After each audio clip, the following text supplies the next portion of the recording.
Welcome back to another episode of A Better Way of Earning, where work, life, leadership, and money come together to help you build success on your own terms. I am your host, Dr. Michelle S. Thomas, and today we're talking about entrepreneurship, but probably not in the way many people expect. I'm not going to spend this episode trying to convince you to quit your job, launch a side hustle overnight, or believe that entrepreneurship is some magical shortcut to freedom. That messaging may be popular online, but it's not always healthy, honest, or complete. Entrepreneurship can be powerful. It can create opportunity, flexibility, ownership, and purpose. But entrepreneurship also requires responsibility, discipline, emotional maturity, financial awareness, and a mindset strong enough to navigate uncertainty. So, before we celebrate the idea of owning a business, we need to have a more grounded conversation about what it actually takes to build something that can last. Because the truth is this: entrepreneurship is not for everyone, and that's okay. But entrepreneurial thinking can benefit almost everyone. There's a difference between choosing entrepreneurship as a career path and developing entrepreneurial thinking as a life skill. There's a huge difference. Entrepreneurship is a career choice. Entrepreneurial thinking, however, is a capability. And whether you eventually build a company, work for a Fortune 500 corporation, become a teacher, enter into healthcare, work in technology, join a nonprofit, pursue skilled trades, or build an entirely different career, learning how to recognize problems, identify opportunities, create value, manage resources, communicate ideas, and execute solutions will make you more valuable almost everywhere, anywhere you go. So today's episode isn't really about teaching you how to start a business. It's about teaching you how to start thinking differently. Let's get into it. One of the loudest public playbooks surrounding entrepreneurship today says this: entrepreneurship is the fastest path to freedom. And I understand why that message is attractive. Social media has made entrepreneurship look exciting, flexible, creative, and glamorous. We see people working from beaches, talking about passive income, posting revenue screenshots, celebrating big launches, driving expensive cars, and making it seem as if the only thing standing between you and freedom is the courage to quit your job. And sometimes people present traditional employment almost like it's something to be embarrassed about. You may hear comments like this: you still have a 9 to 5, as if having a job means you lack ambition. So let's slow that down for a moment and talk about what that message leaves out. First, there is absolutely nothing wrong with having a job. Let me say that clearly, because so many people have been made to feel as if traditional employment is somehow a sign of failure, fear, or lack of ambition. That's simply not true. There are people with traditional careers who are equally fulfilled, financially secure, deeply respected, and living lives they genuinely enjoy. There are also entrepreneurs who are exhausted, overwhelmed, financially unstable, isolated, and quietly trying to figure out how they are going to cover payroll, taxes, inventory, marketing, customer service, and their own personal responsibilities. So we have to be careful about romanticizing one path while shaming the other. Neither employment nor entrepreneurship automatically creates freedom. Quality of the decisions you make within the path matters more than the label attached to it. And this is especially important for younger listeners because the internet can make it seem like if you're not building a business by a certain age, you're already behind. But behind whom? Behind what timeline? Behind whose definition of success? You do not need to rush into entrepreneurship because a stranger online convinced you that employment means that you're thinking too small. Sometimes a job is not a limitation. Sometimes a job is a training ground. A healthy job can provide training, mentorship, industry knowledge, relationships, benefits, income, leadership experience, exposure, and something we have talked about extensively this season: career capital. Sometimes the job that you are tempted to dismiss is actually financing your education in how an industry works. It may be teaching you how customers behave, how teams function, how money moves, how leaders make decisions, how systems break down, and how problems can be solved better. So pay attention. Do not simply ask, how much am I being paid? Also ask, what am I being paid to learn? That question can completely change how you see the season you are in.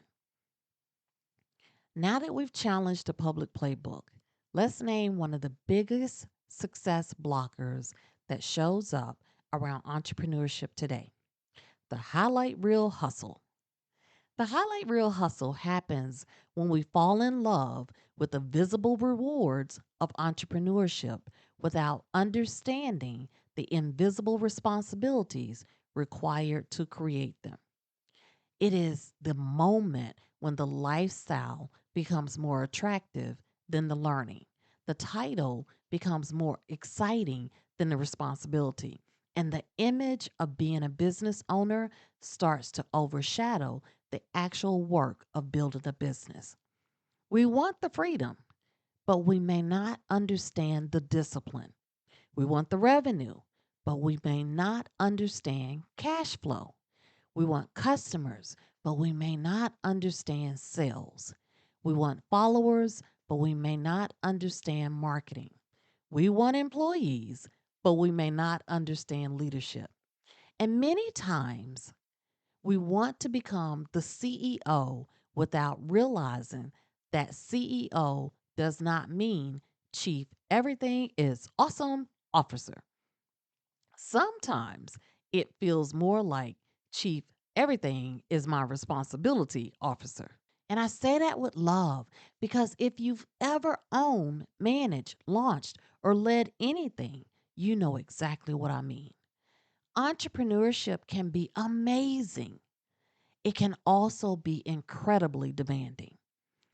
It asks you to make decisions where answers are unclear, solve problems when resources are limited, manage money before it even becomes abundant, serve customers constantly, communicate value clearly, and keep going when the applause fades.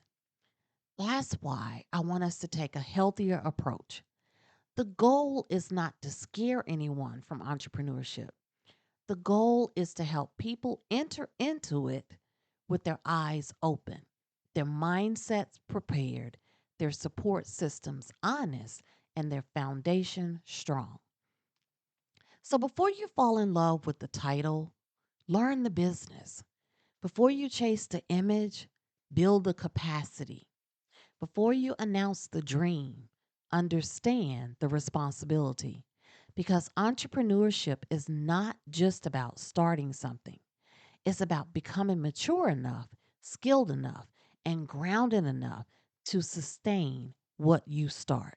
Now that we've named the success blocker, let's build a clear understanding of what entrepreneurial thinking actually means.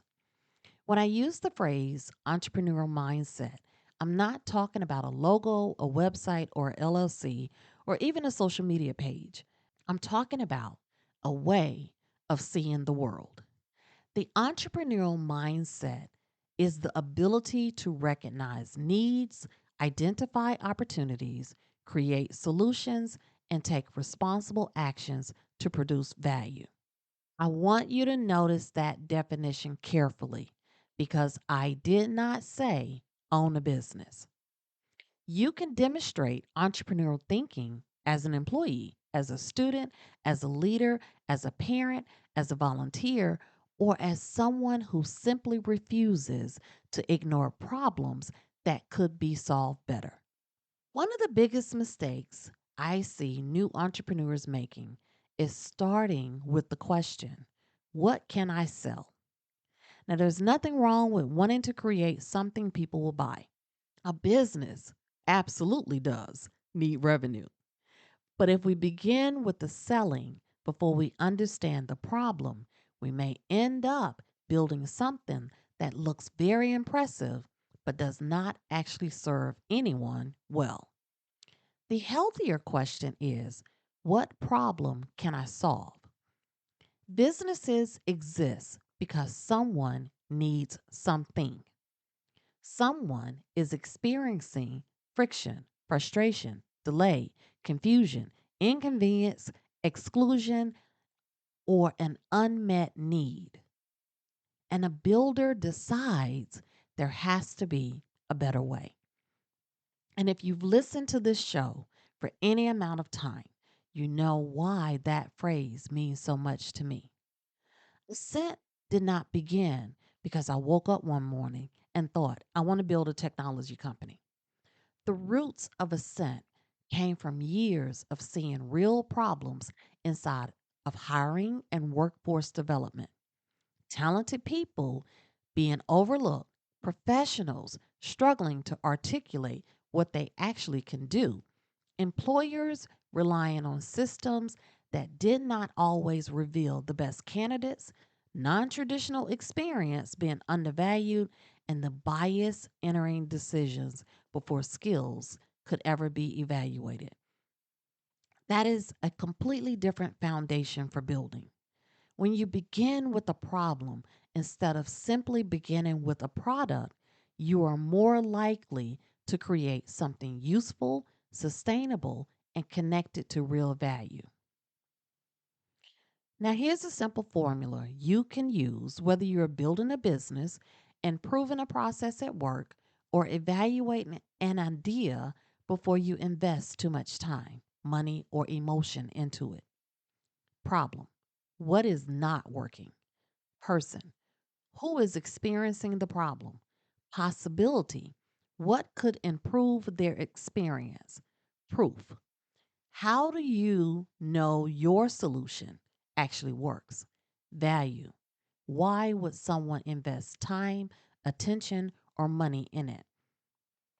That is the beginning of business thinking. Not logos, not websites, not business cards, not social media followers. Value. A business begins to take shape when a person, a real person, has a real problem. Your solution improves their experience, and there is enough evidence to show that the solution is useful. And here is the beautiful part: you can use this same formula inside of a company you do not own. When you begin solving problems rather than merely identifying them, you develop a different level of career capital. You become someone who does not just notice what is broken, but helps create what could be better. Now, I need to say something with so much love because this is where a lot of new entrepreneurs get stuck. Having a good idea does not automatically mean you have a business. Ideas are important. Ideas create possibilities. Ideas can open the door to innovation, creativity, service, and impact. But a business requires more than an idea. A business requires a customer, a clear problem, a solution people understand, and enough value that someone is willing to exchange either time, attention, trust, or money for what you provide. This is where entrepreneurs sometimes become emotionally attached to their ideas. We can start believing, I love this, so everyone else will love it. And maybe they will. but maybe they will not. And that does not mean the idea is worthless. It means the idea needs to be tested. This is why successful entrepreneurs learn to test assumptions. They talk to people, they ask questions, they research, they create small versions before investing everything. They listen to feedback, they adjust, and then they try again with more information than they had before. One of the greatest entrepreneurial skills you can develop is the ability to hear no without translating it into I am a failure. Sometimes no means you're speaking to the wrong customer. Sometimes it means the price is not aligned. Sometimes it means the timing is off, the message is unclear, or the solution does not fit the need as well as you thought. And sometimes no simply means no, my friends. That is still information, and information helps you build better. This brings us to another success blocker that can quietly shape the way people build: validation dependence. When you're building something, especially in the beginning, it is natural to want people to understand it. You want your friends to celebrate it, your family to support it, your coworkers to respect it, your followers to engage with it, and potential customers to immediately see the value. But here is something I've had to learn over the years: not everyone has to understand your vision in order for you to responsibly pursue it. However, and this is very important, it does not mean you ignore useful feedback. There is a difference between confidence and stubbornness. Confidence says, I believe enough in this idea to test it. Stubbornness says, I refuse to listen to evidence that my idea needs to change. Great entrepreneurs learn the difference. They do not build entirely from applause, and they do not abandon their vision simply because everyone does not understand it yet. They learn to listen for information without becoming controlled by approval. So, when you're evaluating an idea, use the evidence over ego test. It helps you to separate what you hope is true from what the market, the customer, and the numbers are actually showing you. What do I believe? That is your hypothesis. What are people telling me? That is feedback. What are people actually doing? That is behavior. What do the numbers show? That is evidence. Then adjust accordingly. This is where maturity shows up, not in pretending the idea is perfect, but in being willing to refine it based on truth. Do not build your business entirely around compliments. People may tell you that is a great idea and still never purchase it, share it, use it, or return to it. Pay attention to behavior because behavior is data. If people say they love the idea but will not take action, that tells you something. If they keep asking for a version you have not considered, that also tells you something.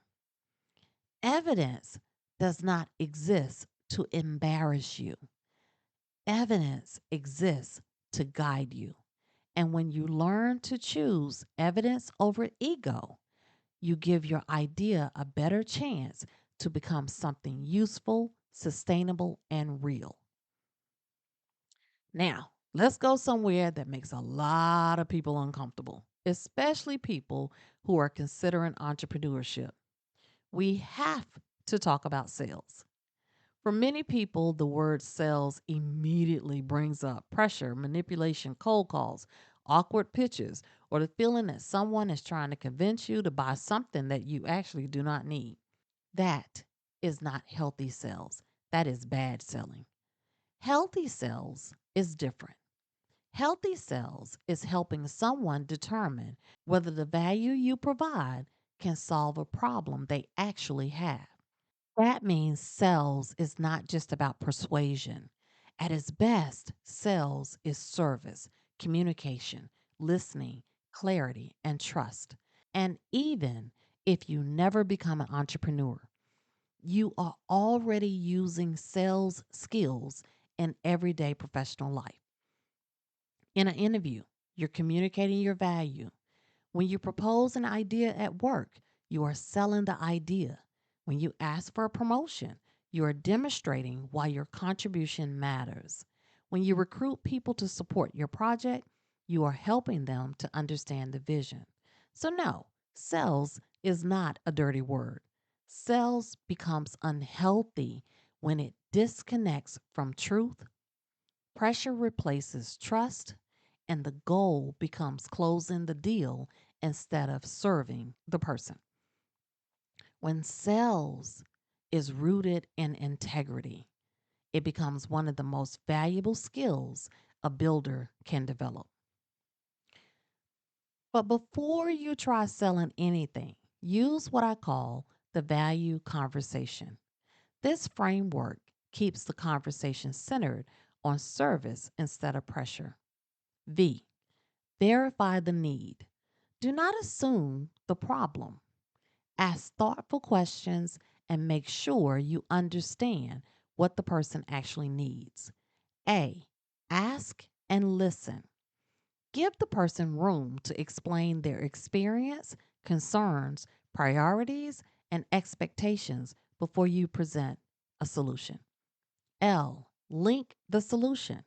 Explain how what you offer connects directly to the problem they just described. Make the value clear, practical, and relevant. You understand the objection. Do not become defensive when someone hesitates. An objection may reveal confusion, timing, budget concerns, missing information, or a real mismatch. And E, earn the decision. Allow value, clarity, and trust to support the decision. Do not pressure people into saying yes. Help them make a decision that is honest and informed. That is selling with integrity, my friends. And I want future entrepreneurs, especially, to understand this. You should never have to compromise your ethics to become effective at sales. If the only way your business succeeds is by manipulating people, withholding information, exaggerating results, or creating false urgency, then you do not have a strong sales strategy. You have a trust problem waiting to happen. This may be one of the most important things I say to you today. Before you invest too much energy into looking like a business, learn how a business actually works. You do not have to become an expert in every area, but you do need a foundational understanding of revenue, expenses, profit, cash flow, taxes, marketing, sales, customer acquisition, customer retention, operations, contracts, risk, and leadership. Eventually, you may want to hire professionals who understand certain areas better than you do. You may want to work with accountants, attorneys, marketers, designers, coaches, consultants, or technology partners. But even then, you need enough knowledge to ask intelligent questions, recognize red flags, and evaluate the answers you receive. Now that should sound familiar because it connects directly to what we discussed earlier this season with the copy and paste effect. Tools are valuable. Experts are valuable. AI is valuable. But if you have no understanding of what they are producing, how will you know whether it is accurate, ethical, useful, or aligned with your goals? Entrepreneurship requires learning constantly. The more you understand the business side, the less likely you are to confuse activity with progress or appearance with sustainability. So let's connect this back to career capital because every job you have had can potentially become part of your entrepreneurial education. Customer service teaches you people, sales teaches you persuasion and listening, management teaches you operations and leadership, accounting teaches you numbers, marketing teaches you messaging, and technology teaches you systems. Hospitality teaches you experience, retail teaches you customer behavior, and administration teaches you organization. So do not underestimate what you are learning simply because you do not own the company. A job can provide income today while quietly preparing you to build something tomorrow. So, to my younger listeners, hear this clearly. Please do not start your business simply because you do not like having a boss. Entrepreneurship may remove one kind of boss, but it introduces you to a whole collection of new responsibilities. Customers have expectations, clients have needs, banks, investors, deadlines, taxes, regulations, payroll, and your own standards all begin asking something from you because entrepreneurship introduces you to a whole collection of new bosses. Freedom in entrepreneurship is earned through systems, discipline, sustainability, and wise decision making. It is not automatically created by registering an LLC or announcing a business online. If you're unhappy at work, do not immediately conclude I should become an entrepreneur. First, determine what is actually creating that frustration. Maybe you need a different company, a different manager, a different industry, more responsibility, more learning, better boundaries, or a healthier environment. Or perhaps entrepreneurship really is calling you. But either way, make that decision intentionally. Do not use entrepreneurship to run away from something. Move towards it because you have identified something worth building, someone worth serving, a value worth creating. Now, before you launch, pause long enough to ask yourself the kinds of questions that reveal whether you are building from preparation or pressure. One, what problem am I solving? Can I explain the problem clearly or am I speaking in general ideas? Two, who needs this solution? Be specific, not define it as everybody. Who is the person, group, customer, client, or community experiencing the problem? What evidence do I have that they want it? Have you talked to real people? Have they shown interest through action, feedback, time, money, referrals, or repeated questions? How would I make money? Attention is not revenue, my friends. Likes is not revenue. Followers are not revenue. You need to understand the path from interest to income. What skills do I have? This is your career capital. Identify the capabilities, relationships, experience, and knowledge you already bring to the work. What skills am I missing? Now, that's your development plan.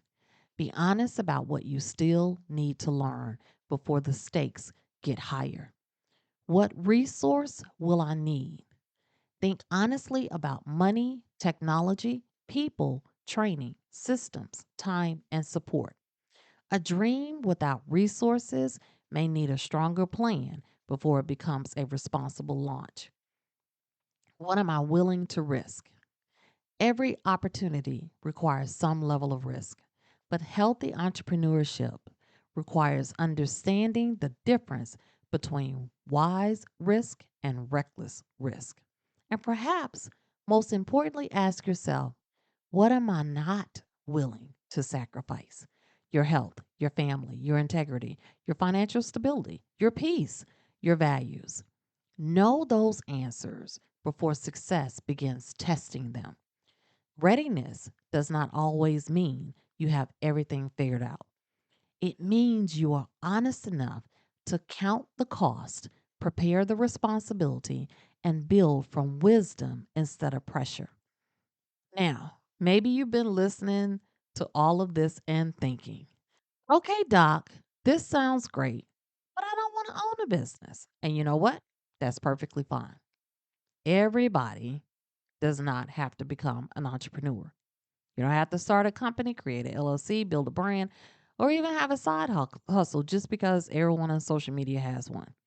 But here's what I do want you to consider: you can work for someone else and still learn like an entrepreneur. And actually, that mindset can make you incredibly valued wherever you work. Think about it. There are people who come to work every day, do everything that's written in their job description, collect their paychecks, and go home. There's nothing necessarily wrong with that. But there are people who start noticing things. They say, why do customers keep having these problems? Or why does this process take 3 days when it seems like it could take 3 hours? Or maybe, wait a minute, the sales department is struggling with something that we've already figured out over here. Why aren't we talking to each other? That's entrepreneurial thinking. It's being curious enough to look beyond your task and understand the business. And I want you to start doing that everywhere or wherever you work. Learn how the company makes money. Learn who the customers are. Pay attention to what customers need. Learn what happens in departments other than your own. Ask good questions. Build relationships across the organization. When you notice a problem, don't become the person who only says, well, that's messed up. Ask yourself, is there a better way to do this? And when you have an idea, learn how to communicate it. Don't just walk into somebody's office saying, this isn't working. Bring some thought into it. Here's what I'm noticing. Here's what I think may be causing it. And here's something we might consider trying. Do you hear the difference? Now you're not just identifying problems, you're creating value. And those are the people organizations begin to notice. They're the employees who do not necessarily need someone standing over them every minute telling them what to do next. They learn, they observe, they connect the dots, they execute. And over time, they begin understanding the business beyond the little box represented by their job title. Now I want to connect this back to our earlier conversation about leadership because this is important. Good leaders recognize these people. Great leaders aren't intimidated because someone in their team has ideas. They don't think, wait a minute, you're supposed to stay in your lane. Great leaders think, there's something here, let me help develop it. Because that curious employee asking questions today may become your manager tomorrow. They may become an executive. They may develop your company's next great product. They may discover a problem no one else noticed. And yes, one day they may take everything they've learned and decide, I think I'm ready to build something on my own. And that is okay too. Remember what we've talked about all season: career to capital. Every time you learn how another part of the business works, you're building it. Every problem you learn to solve, every relationship you develop, every new responsibility you take on. Every time you learn to communicate an idea and actually bring it to execution, you're adding to your career capital. So, no, you do not have to own a business, but you absolutely want to understand business because whether you become an entrepreneur, an executive, a manager, or an incredible individual contributor, understanding how organizations create value will help you make better decisions about your career. And maybe the question isn't, do I want to become an entrepreneur? Maybe the better question is, am I learning to think like one? Because you do not have to own the company to learn how to create value within it. Before we close, I want to invite you into a better way of earning community. These episodes are designed to start conversations, not end them. Inside of our community, we're continuing to explore careers, money, leadership, entrepreneurship, and the realities of building success that don't always fit into a 30 or 40-minute podcast. So here's this week's question: What's one problem you've repeatedly noticed that you believe could be solved better? Don't worry about whether it's a business idea yet. Just practice noticing because entrepreneurial thinking begins with curiosity. And let's learn from each other. You'll find the information to join a better way of earning community in today's episode description. Before we move into the closing reflection, I want to give you something practical.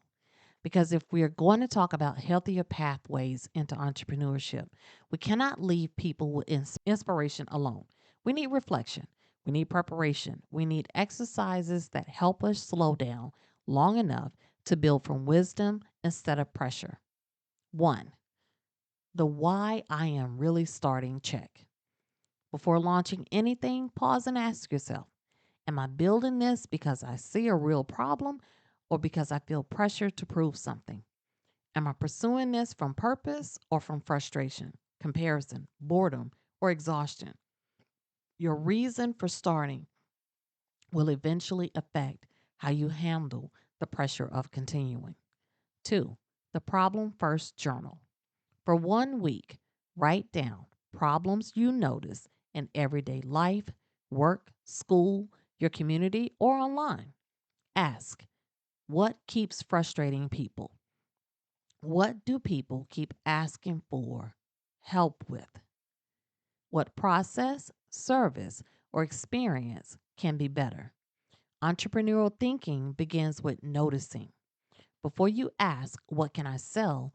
Practice asking, what needs to be solved? Three, the capacity inventory. Now, listen, this is huge. I want you to take an honest inventory of what you already have and what you still need. What skills do you already possess? What skills do you need to build? Who can teach you? And what do you need to understand before you launch? What are you assuming you know that you actually need to learn? This exercise helps you separate confidence from preparation. Four, the hype detox. For 7 days, mute or step away from business content that creates pressure, shame, comparison, or unrealistic urgency. Replace it with content that teaches foundations, money, customers, sales, operations, communication, leadership, and strategy. Sometimes the healthiest entrepreneurial decision you can make is to stop consuming content that makes you feel behind. Five, the evidence over emotion exercise. When you feel ready to launch, separate excitement from evidence. On one side, write what you feel. I'm excited. I believe people need this, or I think this could work. On the other side, write what you know. I spoke to 10 people. 3 people said they would pay for it. I tested a small version, or I understand the cost to deliver it. Excitement can start an idea, but evidence should shape the direction. Six, what am I not willing to sacrifice? Reflection. Before success starts demanding more of you, decide what you're willing not to lose. Am I willing to sacrifice my health, my integrity, my family time, my financial stability, my peace, my values? Know what you're not willing to lose before success starts asking for it. Seven, the small stakes practice. Before launching something big, practice solving a smaller problem first. Improve a process at work. Sell a small service. Volunteer to organize something. Test an idea with a small group. Lead a short project. Do not wait until the stakes are high to learn how you respond to responsibility. Number 8, the entrepreneurial maturity scale. Rate yourself from 1 to 5 in key areas. Can I receive feedback without becoming defensive? Can I keep going when people do not clap? Can I handle rejection without making it my identity? Can I manage money responsibly? Can I follow through when motivation disappears?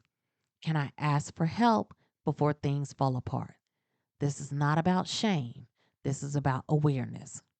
Number 9, the future CEO letter. Write a letter from your future self as a grounded, healthier business owner. Begin with, Dear future me, if this business grows, I want to remember.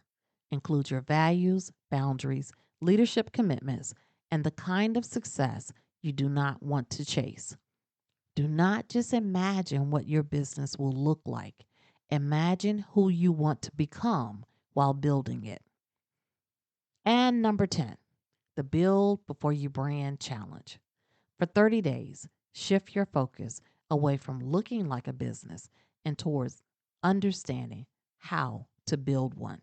Instead of spending all your energy on logos, colors, websites, and aesthetics, focus on understanding the customer, learning the industry, testing the problem, practicing the skill, talking to real people, and improving the offer. Branding matters, but branding cannot replace business understanding. As we close, remember this: the public playbook may tell you that entrepreneurship is the shortcut to freedom. Your success blockers may convince you that you need to look successful before you've learned how to become successful. Neither gets to define your journey. You don't need to rush. You do not need to imitate someone else's path.